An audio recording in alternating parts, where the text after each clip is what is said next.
नमस्कार, मैं हूं अंजू पंकज। खबरों की खबर में आपका स्वागत है। मेरे पिछले वीडियो में मैंने पोलराइजेशन ऑफ वोट यानी कि वोटों के ध्रुवीकरण के पीछे का असली खेल आपके सामने रखने की कोशिश की थी।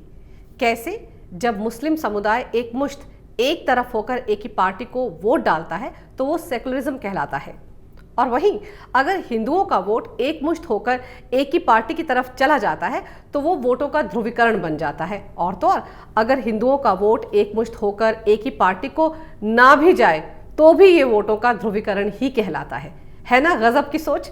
जनाब, यही वो सोच है जिसका नकाब सालों तक कांग्रेस ने पहना, फिर वामपंथी दलों ने भी इसे पहना, और अब ताज़ा तरीन उदाहरण है आम आदमी पार्टी। जी हाँ, इन तीनों की सोच में कहीं कोई फर्क नहीं है। पहले जो कुछ सालों से कांग्रेस करती आई, आज वही सब कुछ आम आदमी पार्टी कर रही है।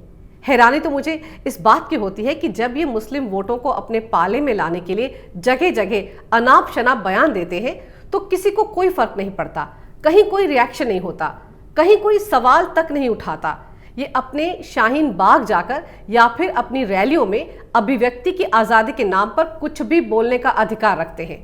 अपने वोट बैंक को एकजुट करने के लिए आम आदमी पार्टी ने अमानतुल्लाह को शाहीन बाग भेजकर जो भड़काऊ भाषण दिलवाया था, वो कितना देश विरोधी था या कितना देश प्रेम उस भाषण में झलक रहा था, आप खुद ही देख लीजिए।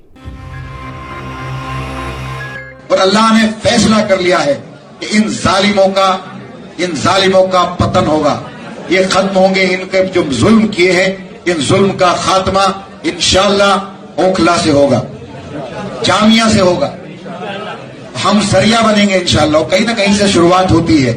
आज शाहीन बाग ने पूरी दुनिया को जगाने का काम किया इंशाअल्लाह। अब जरा कोई ये बताएगा क्या कि अमानतुल्लाह का बयान आखिर किस दायरे में आता है? क्या ये देश प्रेम वाला बयान है? क्या ये हिंदू मुस्लिम एकता को बढ़ावा देने वाला बयान है? क्या ये सेकुलरिज्म को बढ़ावा देने वाला बयान है? क्या ये हिंदू मुस्लिम भाईचारे को दर्शाने वाला बयान है? पूछे केजरीवाल जी से कि वो इस बयान से सहमत हैं क्या? उन्हें इस बयान में कहीं देशद्रोह नहीं लगता?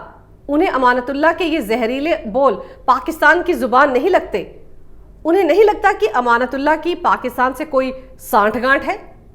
कोई जवाब नहीं दे पाएंगे केजरीवाल साहब। वो अपनी कही किसी भी बात पर ज्यादा देर तक बने रह ही नहीं पाते। या तो वो भुलक्कड़ हैं या फिर पिछले 5 साल में इतने बड़े नेता बन गए हैं कि अब अभिनेता ही कहलाएंगे।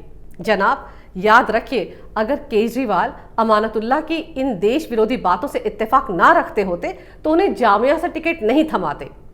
शाहीन बाग में अमानतुल्लाह ने CAA और NRC की आड़ में मुस्लिम लोगों को बरगलाकर, भड़काकर, गुमराह कर जिस तरह से बीच सड़क में उन्हें लामबंद कर डाला, उसी का इनाम तो था जामिया से विधानसभा चुनाव की उम्मीदवारी। फिर वहां मजमा लगने लगा, भीड़ को बिरयानी, मटन कोरमा, चाय नाश्ता भी करवाया जाने लगा, और उसी मंच पर 13 दिसंबर को JNU के PhD के छात्र शर्जील इमाम ने क्या कुछ नहीं कहा था देश के खिलाफ। CAA और NRC पर बोलते हुए उसने सारी सीमाएं लांघ दी थी। जरा सुनिए किस तरह का जहर उगल रहा था शर्जील इमाम। अगर 5 लाख लोग हमारे पास हो ऑर्गेनाइज्ड तो हम हिंदुस्तान और नॉर्थ ईस्ट को परमानेंटली कट कर सकते हैं। परमानेंटली नहीं तो कम से कम 1 आध महीने के लिए तो कट कर ही सकते हैं।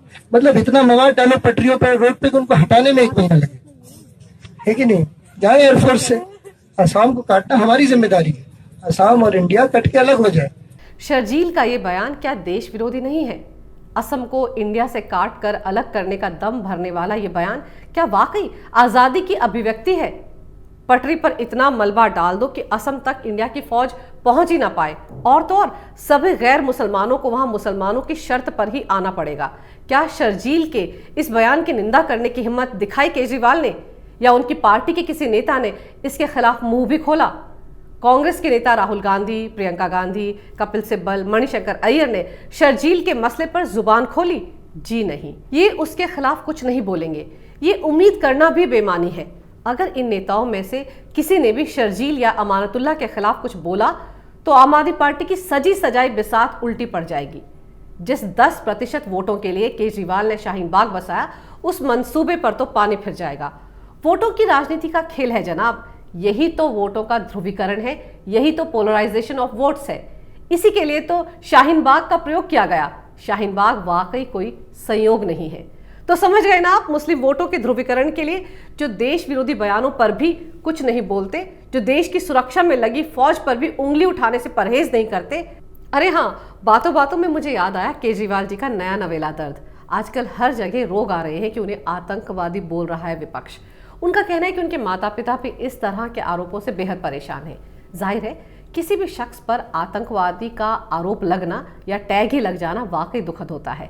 लेकिन जब यही केजरीवाल जी देश के प्रधानमंत्री के खिलाफ ऐसा ही जहर उगल रहे थे, उन्हें देशद्रोही कह रहे थे, तो उसे हम क्या समझे? केजरीवाल जी तो कहकर भूल गए होंगे। चलिए हम याद दिलाते हैं, देखते हैं ये वीडियो। मोदी ने पाकिस्तानियों के साथ सेटिंग कर रखी है, मोदी ने आतंकवादियों के साथ सेटिंग कर रखी है, उसकी पोल खोलने की जरूरत है दोस्तों। आज जब आप गांव गांव के अंदर में जाओगे, कुछ लोग भ्रमित हैं, कुछ लोग कहते हैं मोदी राष्ट्रवादी है, कुछ लोग कहते हैं मोदी देशभक्त है। आज आपकी जिम्मेदारी है जाके कहना कि मोदी जैसे बड़ा देशद्रोही कोई नहीं है दोस्तों।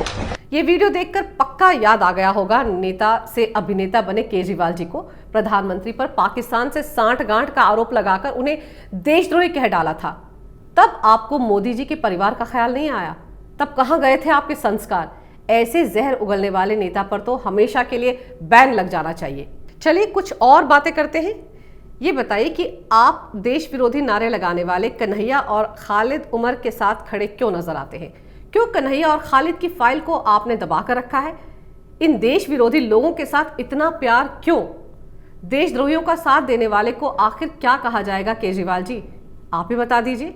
9 फरवरी 2016 को संसद पर हमले के दोषी अफजल गुरु की फांसी के बाद जेएनयू में देश विरोधी नारे लगाने वाले कन्हैया कुमार और खालिद आपकी नजर में क्या है? शाहीन बाग में किसकी शय पर रोजाना देश के खिलाफ नारेबाजी हो रही है?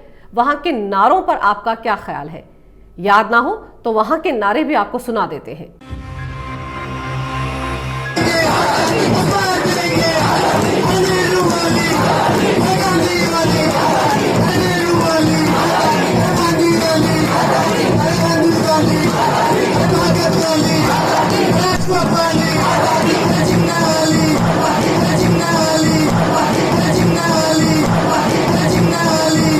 जनाब, ये सब नारे देश के खिलाफ है। सीधे सीधे देश की बर्बादी वाले नारे लगाए जा रहे हैं शाहीन बाग में। और आप दिल्ली के मुख्यमंत्री हैं, फिर भी आप इन लोगों के साथ खड़े हैं, पूरे मसले पर मौन धारण किए हुए हैं, सिर्फ और सिर्फ 10% वोटों के लिए। क्यों इस बखेड़े को खत्म नहीं करवा दिया आपने? जबकि ये आग आपने अपने नेता अमानतुल्लाह को भेजकर ही लगवाई थी, तो उसे भेजकर इसे खत्म भी करवा देते। शाहीन बाग में चल रहे खेल पर, वहां हो रही देश विरोधी नारेबाजी पर क्या कांग्रेस, आम आदमी पार्टी, वाम दलों के नेता ने किसी तरह का कोई विरोध जताया? किसी को शर्जील इमाम अमानतुल्लाह के बयान देश विरोधी लगे कि नहीं? लेकिन दूसरी पार्टी के नेता यानी बीजेपी के नेता अगर अपनी रैली में अपने वोटरों से एकजुट होकर वोटिंग करने के लिए कहते हैं तो वो चुनाव आचार संहिता का उल्लंघन लगता है। और इन्हीं सो कॉल्ड सेकुलर नेताओं की जमात चुनाव आयोग जा पहुंचती है उन पर बैन लगाने की गुहार के साथ। ये कैसा दोगलापन है? अगर आप अपने वोट बैंक को बढ़ाने के लिए ये तमाम हथकंडे अपना सकते हैं तो फिर दूसरों के ऐसा करने से आपके पेट में इतना दर्द क्यों होता है?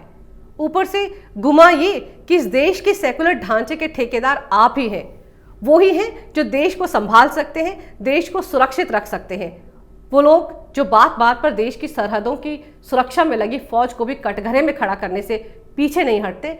वो लोग दावा करते हैं कि वो वोट पाने के लिए कोई हथकंडा नहीं अपनाते, बल्कि बीजेपी ही वोटों के लिए धर्म की राजनीति करके वोटों का ध्रुवीकरण कर रही है। और हाँ, आज तो आपने गजब ही कर दिया। संजय सिंह के रिश्ते पीएफआई से निकले तो आपने देश की सुरक्षा का हवाला दे डाला। लोगों को फिर झांसा देने की कोशिश की आपने। एक शख्स जो शाहीन बाग में हिंसा भड़काता है, जहरीले भाषण देता है, उसे आप टिकट दे देते हैं। इस बार मंत्री भी बनेगा वो, और आप गड़बड़ करने वालों को डबल सजा देने की मांग करते हैं। वैसे भी सीएए और एनआरसी तो देश की सुरक्षा के लिए ही बनाए गए हैं ताकि कोई भी घुसपैठिया बांग्लादेशी या रोहिंग्या देश में ना घुस पाए। पर आपको तो मुस्लिम वोट बैंक की चिंता है, तो पहले तय कर लीजिए कि आपको देश की सुरक्षा चाहिए या फिर घुसपैठिए बांग्लादेशी या रोहिंग्या। आपने क्या दिल्ली की जनता को बेवकूफ समझ रखा है कि बार बार बयान बदलते रहते हैं? आप एक बार तो किसी को बेवकूफ बना सकते हैं, लेकिन बार बार दिल्ली के लोगों को बेवकूफ नहीं बना सकते।